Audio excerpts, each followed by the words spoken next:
mec nayo jeune frère nayo Inosbi autour de 100 millions de vies dans 10 mois au bande comme tout ce que tu vas voir là bas vie awa ba ko ça non ba ko mata na 20 millions te ba ko ça ba 10 millions vie sur moins 2 ans 3 ans et Inosbi dans 10 mois avec 100 millions de vies c'est ça les gars et ça c'est pas n'importe qui donc coup de chapeau bravo. Mais et là au monde on a eu Patrick Ngambé qui n'a vindi tous abos tout canarate donc qu'on sous-estimer tout qu'on minimiser montant sali 20 millions t qui n'a minimisé donc il y a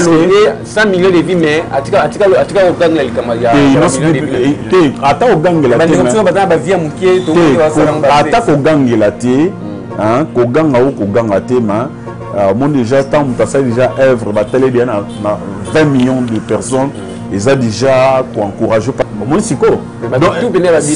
plus de 100 millions de vies, mais dans l'ingala. Donc, il y a qui musique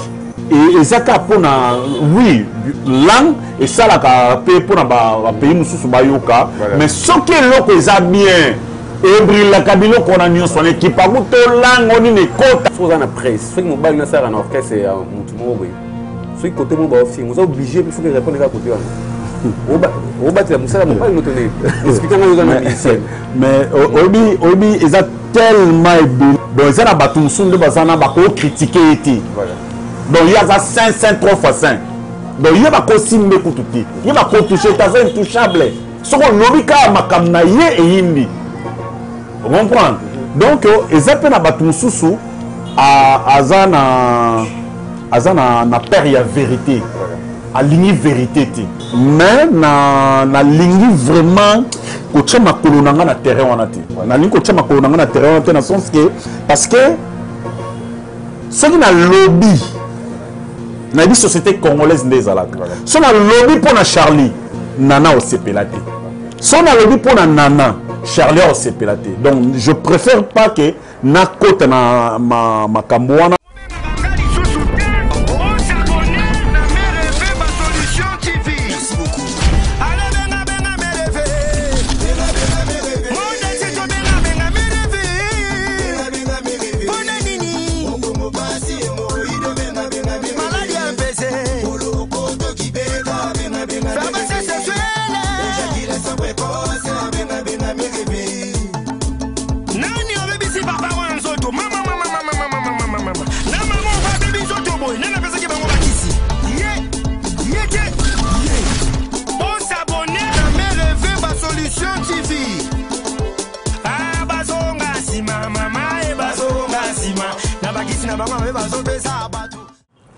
Salut et bienvenue dans votre émission, dans votre chaîne YouTube Mère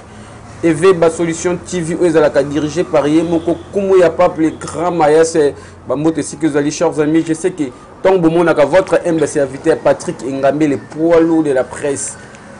congolaise, moi la mobile, Oya Mbinga, Oya Gayar, Bozalaka déjà, il y a Kosepela. Merci à l'émission, il y a analyse, tout ça, l'émission.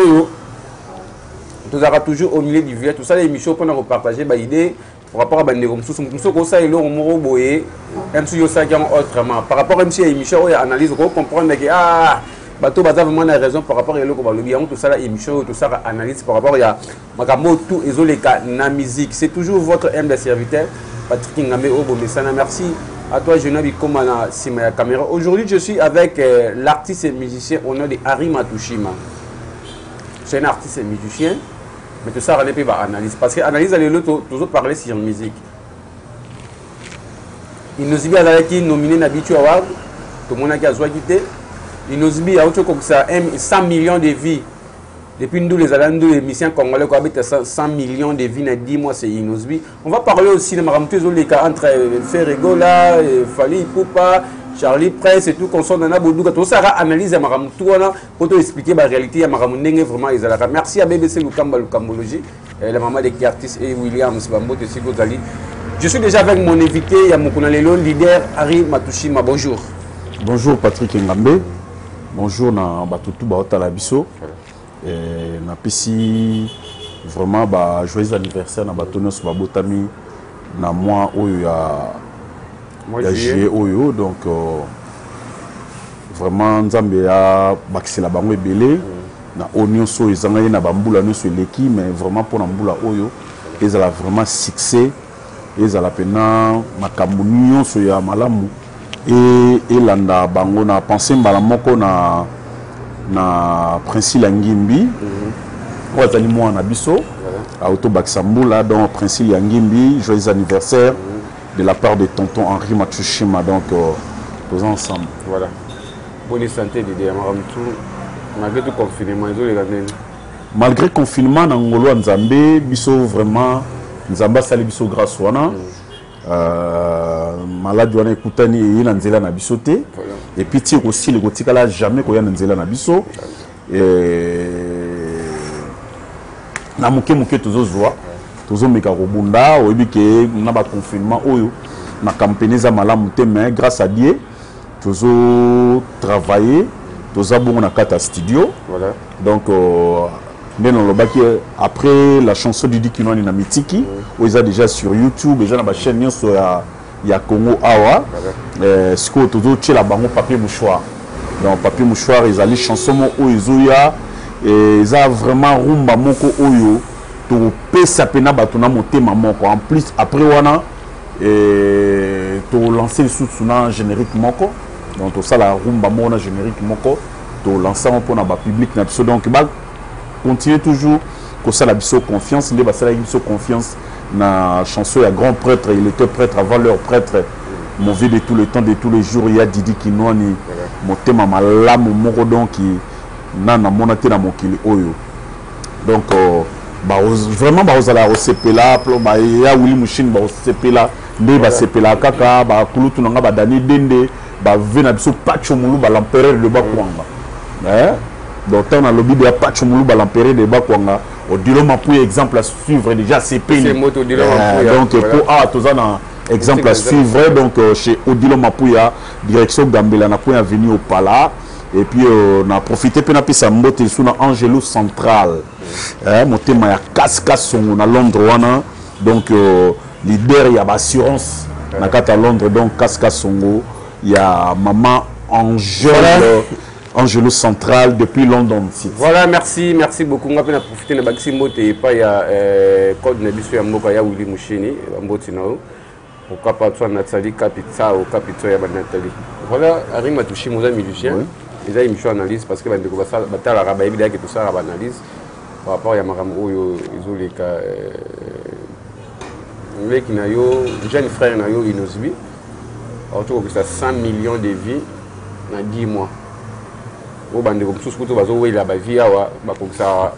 na ba komata na 20 millions te ba kokisa ba 10 millions vie mso moins na 2 ans 3 ans et Inosbi na 10 mois abeti 100 millions de vies. C'est ça les gars on est la première fois na monaki na la maman na pesi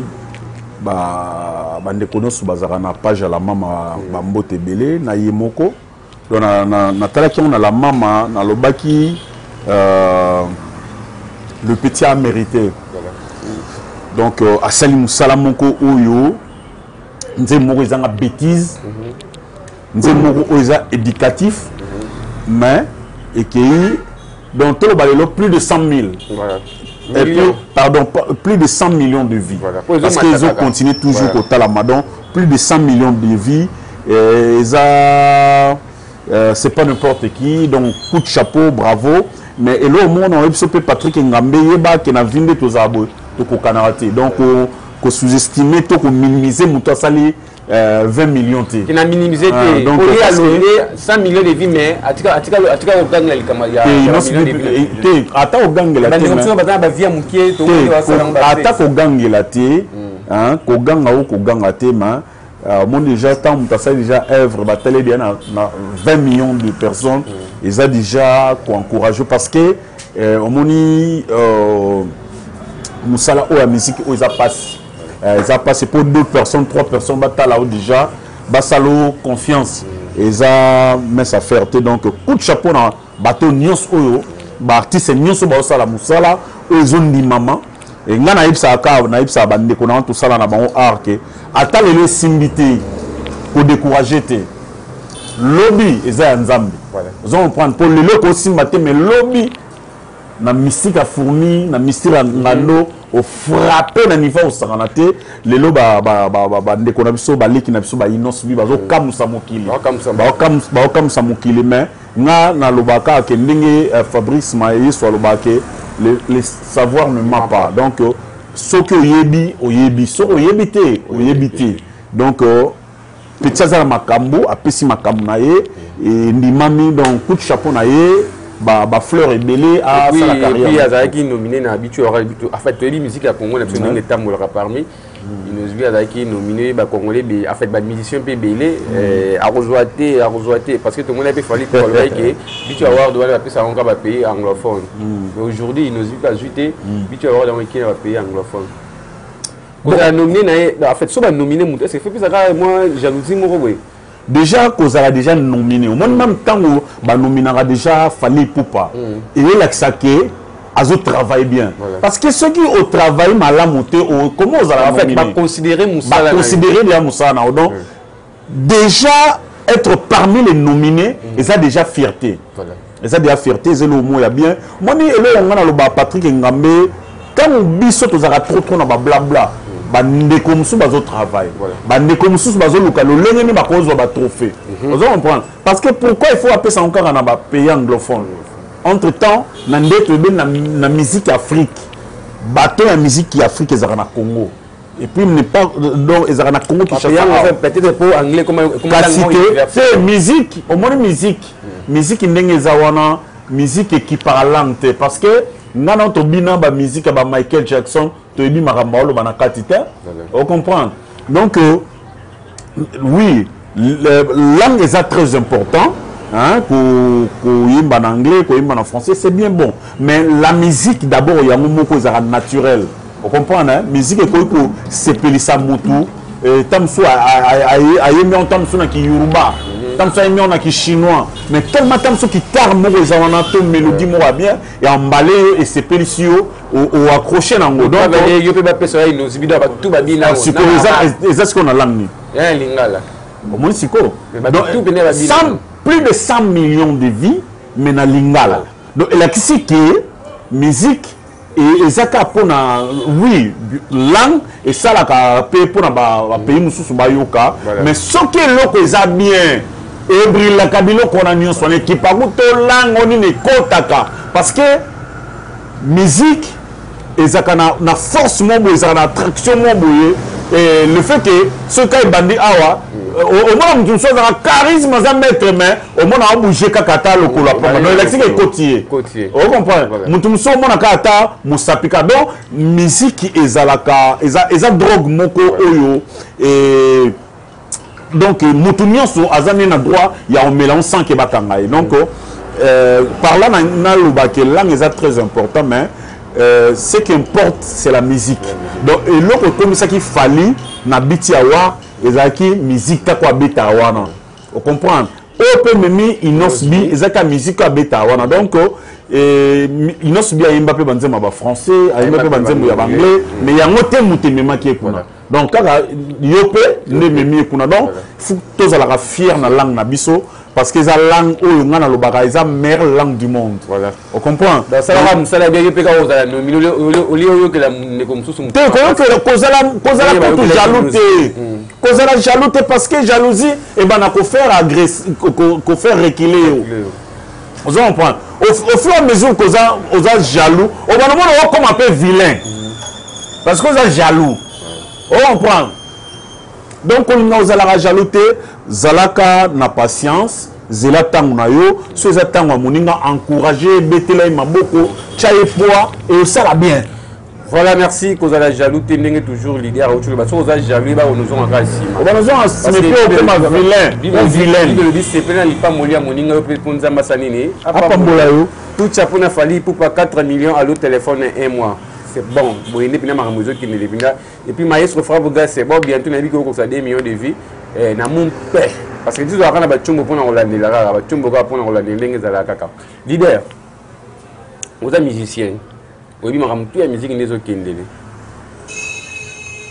on dit c'est dernier temps on dit ka Fally na faire ndé Bon, on il y a même des discussions, des polémiques, il a fallu faire rigoler parce que tout le temps, na YouTube année. Outi koloba tout à l'heure. Outi koloba Inosbi. Inosbi c'est pas sans polémique. Mais si quoi on a toute polémique on a raté. Bien sûr, on a raté mais par rapport à fallu na faire parce que sur a sali boy, moi elle mon boy. Bon, au moins si comme bilo ko comment appelle la presse na ngambe au moins nga si comme bilo ko nga pena na chaka liste na bilo ko na te nga eloko oyo et ça là que na voyager na mi panza na ezaka art on comprend nga eloko etala nga mingi za art soki ndeko moi sali abeti musique moi bien a sali clip moi ya bien ndelo ko nga penza oyo nazalaka curieux ya koyoka kolandela parce que naza obligé natala o baninga ba osala pour na sala musala moya bien ozomona donc nga penza côté que bandeko nango ba soutenaka frère nanga Fali bazana guerre na bandeko ba soutenaka frère nanga Ferregola donc nga vraiment ba polémique à la kona na kota ngo c'est obligatoire musicien za pena presse na oui, privé, oui. Presse privée. Oui, privé. Parce que presse privée, elle a touché. Bon, qui nous répond, presse, on a sentiment d'abord, on a plaisir. Bon, normalement, il y a biso, il y a différentes normes autonito lobela. Il y a biso ce que ça mine qui fanatisme. Qui fanakuiti ndeto lobango, donc trop de qui fanakuiti, makambo italiote zokota, donc au monde que neto lobake aza chroniqueur mo privété parce que ayamba bato tout asara magamutu azo ko agir au nom ya orchestre to ya personne o ya aza artiste oye azaka porte-parole privé na ye to chroniqueur na ye privé mais au monde azo ko ya ko défendre état que fanatique. OK. Azo ko défendre état qui fanatique pour yoki que batu ya Patrick Ngambe bataka ki Vincent Chulizi yelo kwaza mutu ya Vincent Chulizi ayiko takier Patrick Ngambe donc problème est à place wana parce que journaliste privé et artiste ezali tant sous tant artiste azo voyager a memio il faut za wana parce que yé a ça la résumé au nion sous voyage wana et aux ala a représenter yango na public na ye donc net na ba site na ba émission soit tant ndenge ozo prester yazo zo mo belema pour na opesa makambo ndenge zalaka mais ça te que pour so ba fini artiste ya yé pour ya ko défendre donc wana eza penza rôle il y a un journaliste ou attaché de presse voilà ce que commis qui fanatisme pour ngai voilà en fait les émissions analyse net toujours émission to finga mututé pour rappeler contre muté mais tout à la rama ndingi zolekela parce que yoza artiste musicien on avec non tout ça analyse on est musicien tout mon journaliste et biso au pour les garabes émission on a de Charlie Presse le PC Moté le PC Moté na Astrid de Moulenda tape de plaisir Astrid de Moulenda. Nous avons fait une émission d'analyse avec le défendre faire rigoler. Il va dire naïe. Il va dire naïe. Moi côté monsieur soupé, côté Fali Poupa, avec au bout à moi ma monsieur qui a fallu. Et de l'autre côté, ici qu'il a fallu Poupa. Tu es dit c'est un émission Nana Boudouga. Pour baliner à Salakana, c'est pas il a fallu pour qu'on le dit Badiata. Bah dire oh Charlie Prince à l'obaki nana Boudouga attaque journaliste puis mon balinaye à ça na et pas il a fallu pour pas et pour répondre à la télévision en fait moi je bien encore à comment dirais-je à recadrer Charlie Prince et par après bah tu vas y remonter nana Boudouga nanda pour Charlie Prince au bayebi qui a rencontré Fali nana au défendre Fali mais nanda Fali pour pas yo salani yo salani en fait n'a pas ça qu'on a ces mots pour ça analyse ensemble bande comme ça ba moni nanda Charlie bande comme ça ba tête ça une mission que non nana mutatonga Fali comment Charlie Prince alinga Fali te yo nanda Fali que ça ni ba en fait nana pas yo ça droit les réponses à expliquer que akenda ki kuna ba ki na nzembo mo ba yemba ki bo fait mutamdazo de la patrie nae dans le sens là est-ce que nandinga ce que musique to zongi moi si vous en presse ceux qui me balle na orchestre c'est mutumo boy ceux qui côté mo ba film vous êtes obligé il faut que répondre à côté au battre la moussa, mon pas nous tenir. Expliquez-moi dans la musicienne. Mais Obi, ils ont tellement belé, ils ont tellement belé explication na zo batte na banda wapi na suke la wapi. Mais et là na koyo koloba normalement na mboka na biso lelo ba respect à ba valeur ezate. Lelo na Congo penza ba valeur bazate. Bazate donc bazate c'est trop dur mais bazali sous penza mingi te donc ba valeur ezokufa pour na babilo au moins ezanga tina. Donc ils na batu musunde bazana ba ko critiquer été. Donc il y a ça 5 3 fois 5. Donc il y a ba ko simbe kututi. Il y a ba ko toucher ta intouchable. Soko lobika makamna ye e yimbi. Vous comprenez? Donc ezape na batu mususu azana père ya vérité. À ligne vérité te. Moni parce que ngame fo be lo mo ezake nde tozala boy toza ba humain tozaka na ba défaut na biso. Toza na ba qualité toza pe na ba défaut. Moko tozaka wana te pona ba louange. Mo fu mutu pa il faut que te koto yo tamboli bien te bona boy. Mais na histoire ya Charlie na nana nazana ba respect belé na bango mibale nana za ndeko na biso ya chroniqueuse et puis moi si frère na biso il dit Charlie Prince c'est mon ami de tout le temps de tous les jours beaucoup de respect mais na lingi vraiment ko tchama kolonanga na terrain wana te na lingi ko tchama kolonanga na terrain wana te na sens que parce que ce qui na lobby na bi société congolaise ndezalaka so na lobby pour na Charlie nana au sepelate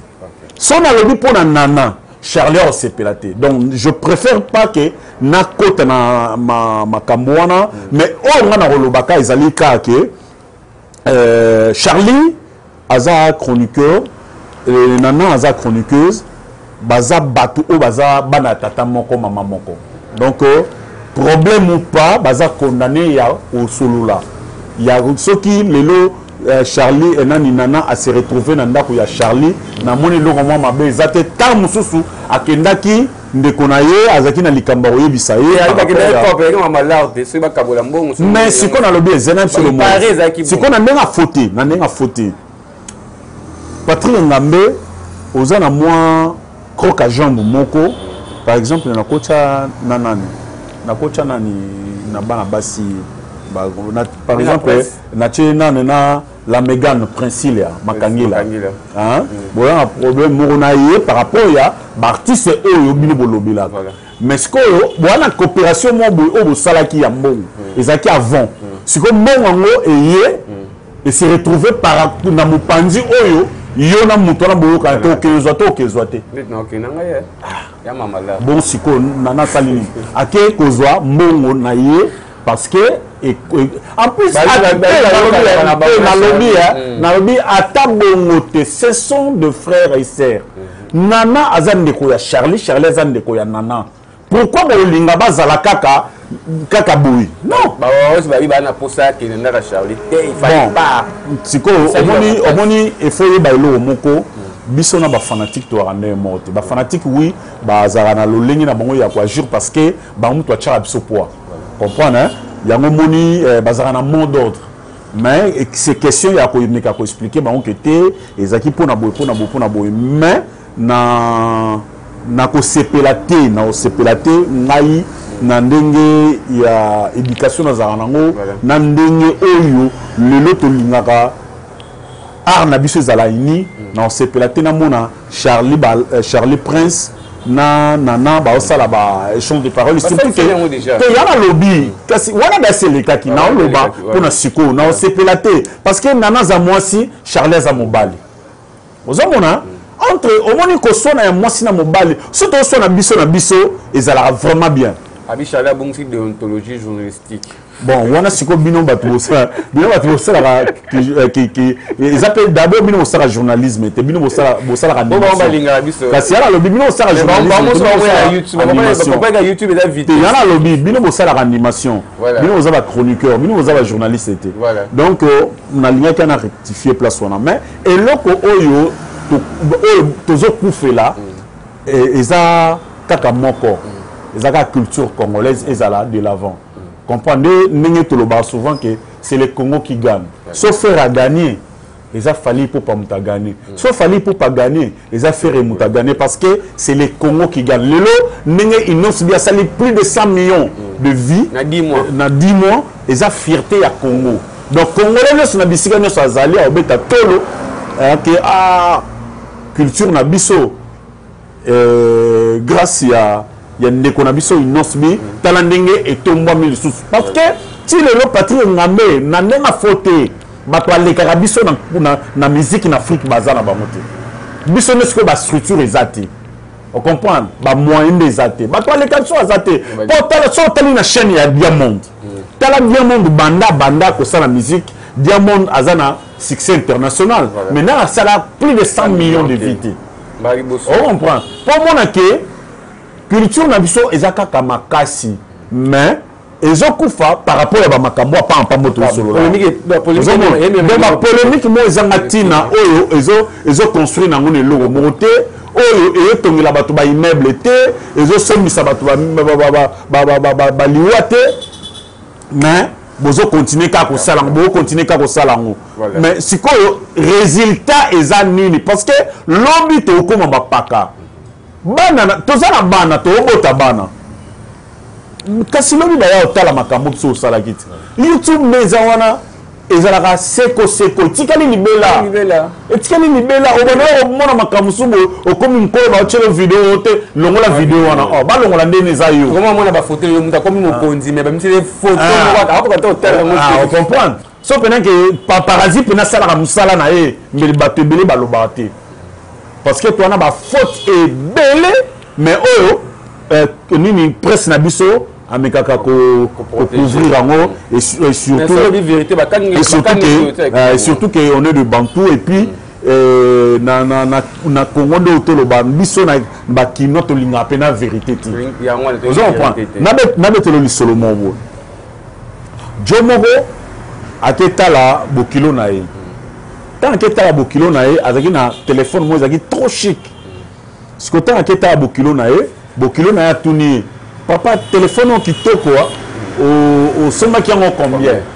ce que y a communication avec si ka père na soma téléphone ça $80 donc tam soma to le rozala ya grave donc na beta ka père kulu dimba qui était na soma qui téléphone $50 pour dire ah téléphone on est bien abimisi à kena palais a ina $100 abi $60 au sommet la mi balo la ngai au moins même il voit le kuta des questions pour moi après c'est 100 balles après c'est 100 balles sommet la de téléphone au moins c'est quoi il y a au message bien au kosa c'est au sala ni Patrick au sala ni siko et puis bokilo na aux appels au siko aux ana mbongo te au kosa ma de téléphone au sala ni selon yo ni ça na boule au sala na ko pour bokilo na vérité te kina kosa ki yo so pa c'est quoi ça ni na zora sama ya ki de bouyer kana ko taxi bon ça ni na vela ka sama na yo ka siko boule nanga sike zabo boule nanga ezali na kena mbongo wanga te mais na pesa boule na kena mbongo après 2 jours na zo kila exactement mais téléphone ici ils ont eu promotion pas dire qu'on a promotion dans l'école en France de la vérité que la cause là ils ont eu promotion donc tellement eu promotion donc tellement pour la 2 jours donc on a pour la nini nyonso na olingi kokosa olingi lokuta donc il faut faire attention tant que na ba etando ekeboye te ba makambu to solo la te ba makambu to loba parce que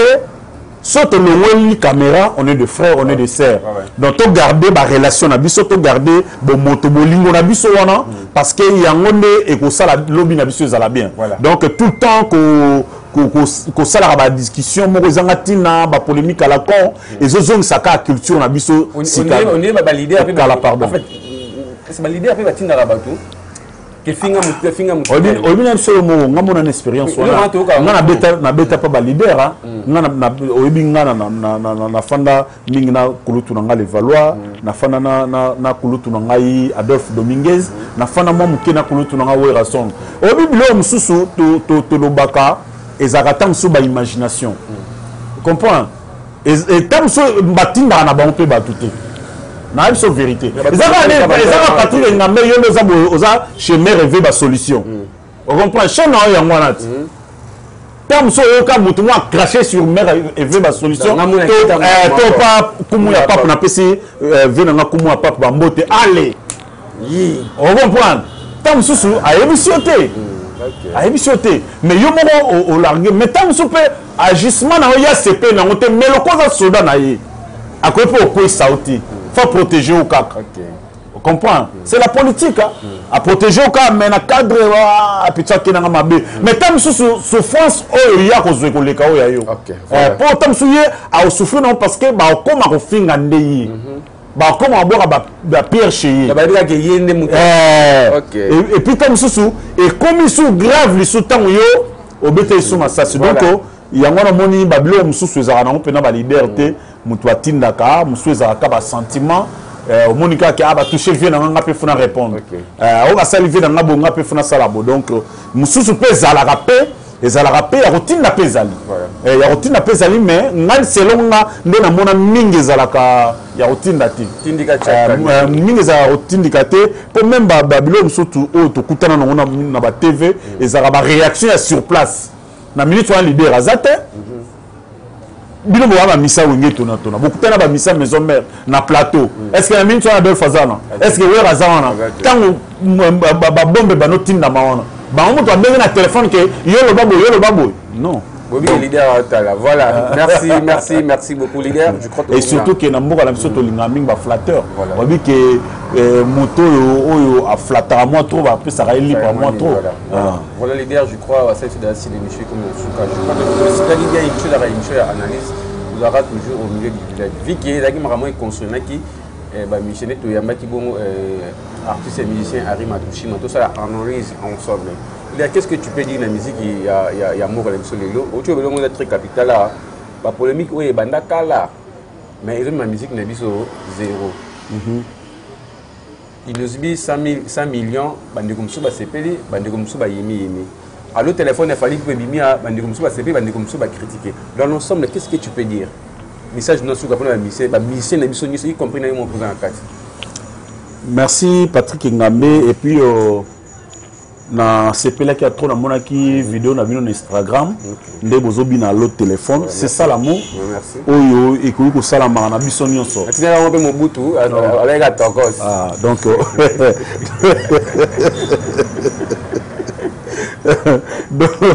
donc ça va dans temps de le but tokos donc c'est bon donc et là monsieur Zali ils a vrai que Zali qui culture na biso is fort culture na biso is fort mais n'empêche que moi mike ils ont ça la keto et meka quoi affaiblir biso la preuve année que mon frère na yo merci moi là oui que talent zali félicitations mais il y a mon zolo bana OK industrie musicale industrie congolaise ils ont makasi sur le plan musique. Mais le problème, c'est qu'on n'a pas vraiment de moyens. Moi, je suis dans le bar. On a un studio, papier mouchoir, réseau Bima. On a vraiment un soutien à Batonio. Les abatos, ils ont fallu, les abatos, ils ont ferré, ils ont fabrigas, ils ont inosbi. Donc, c'est les Congo qui gagnent. Donc, on va tchabiso poa, on va soutenir biso. Soutien Zaka Yambongote, soutien cause à idée, soutien cause à Indoussa, idéologie, banini. Kulutu nanga Shikito Mushashino na président ya biso bana viva la musique donc Shikito Mushashino na peso ba mbote ebele koto zali depuis Paname et na pensé bon na freelance mango makila ba champion Boliston fondateur de Tendance alata azolata père olata kaka alata nga Boliston fondateur de Tendance donc ngane na alata donc na latara na lati exemple à suivre chez Odilo Mapouya ya Maman Rachel Moussolongo ba fantaisie ce que ça na tali siko pena donc na boma pena mukilango kufa malamoro Bolison fondateur de tendance ya Peggy Noka na pisi bambote belé so na tali bona moni Michaud Noka aspect spirituel 100% Nzambe donc Michaud Noka na moni boye Japa na kasuku Japa na kasuku freelance mangoi makila ba champion ya Vero Mangoi na moni Cyril Kina l'homme à Mochino Cyril Kina na pisi bambote koto azali donc bah ça la pena qui forcé Zara merci beaucoup leader Harry Matouchi Manev tu se groupe sa contact parce que vous êtes dans le studio bah la dédicace va aller mais par contre bah na dame message bien fait à lobby vraiment félicitations à Bercy à moi vraiment impeccable donc félicitations à ça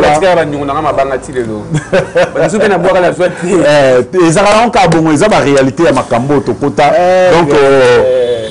contact Nangazaka ya Willy Moucheni code Namsambuka 00 243 donc ya Willy Moucheni ya Marita Moucheni 9 98 09 53 40 9 98 09 53 40 Nadine Lumaya Mpangi plus Mpangi donc Nadine Lumaya depuis London donc il y a eu Patrick Luzolo depuis Switzerland Namoni Bongo passe le Bokanza Nzetambila Baokata Yokola Namoni Bongo Sidoli Larize Sida Bilele José de Londres donc Bambote Belé Panayo on a bien regardé Sidonie Larize donc Sida ya forme vous allez Izika Shimoni Simon Mbidi place auto ozoba téléphone à solo pour balobi direction kaka moko direction ya Victoire wana na avenue di Baya so nous soit portable ya marque nyonso oyo ya Europe les cas wana ozoa iPhone Techno ozoa Samsung donc toutes les marques ozongo et pas ya Izkashi na Dibaya presque à Savubu wana na Victoire donc boza vraiment ya ko sepela donc na pesi batutu balingaka l'artiste Henri Matouchi Mabambote na moni bongo otissima sa double parking depuis l'Afrique du Sud Eva Moirine en Autriche na zobenge papa papier mouchoir Eva Moirine en Autriche voilà merci donc Bambote ya Makati na bosanité na batutu oyo balingaka ngai ba continuer toujours ko s'abonner na chaîne YouTube na ngai Henri Matouchi officiel donc bozoba news ba nouvelle news toza na studio bo préparer makambo ya bizali mon vieux Didi Kinwani Ozana Motema. Voilà, merci beaucoup. C'est la fin de notre émission Analyse. Oh, ils ont émission tout ça là sur Marambo et les Kaka, je crois. Tout ça, analyse Marambo et les Kaki, Simba Benda, Charlie Prince, Nana Boudouga. Et puis, bah, il Nana Boudouga et pas Charlie Prince. Je crois tout ça, analyse Marambo. Ils ont ma bête, ils ont Kop, Basalaki. Attends, IP. N'engana qui nous a donc, attends, IP, n'engana qui nous a parce qu'on a dit Marambo. Mususu bandeko na biso ya ba warriors ba fanatique mais boto rabeni bokenela na makambo zaka teke likambutuka yokena onka bongo faux donc merci na bandeko tout otali biso merci na Général Bikoma na sima ya caméra merci à Deo Kikwedi merci à BBC Lukambologie la maman de Kenu et de Cartus merci à mon vieux Adolphe ma DD depuis Zurich bambotena ya ngwana Nadine Maya Arlette Abidje Fifi Mbulu Jordan Zomambu na pesio bambote pourquoi pas toi tu sur le thème bateau tout bolingara merveille ba solution. Bon continuer toujours qu'on s'abonner il y a temps merci merci aussi à mon vieux Odilo Mampo ya boutique exemple à suivre dans le PC Bambo Tebele mais venanga kumu ya pap a ochanga poate yebisaye venanga kumu ya pap yobutu na yebi makambo yo donc danger donc deux fois quoi bana to kutana ineka na matanga tina ndenge via zonga nzimwanka donc na luka mais rien donc yebisa mère tozali to sala déjà makambo donc bocha bisoko quoi voilà merci to kutani prochainement pour le numéro ici.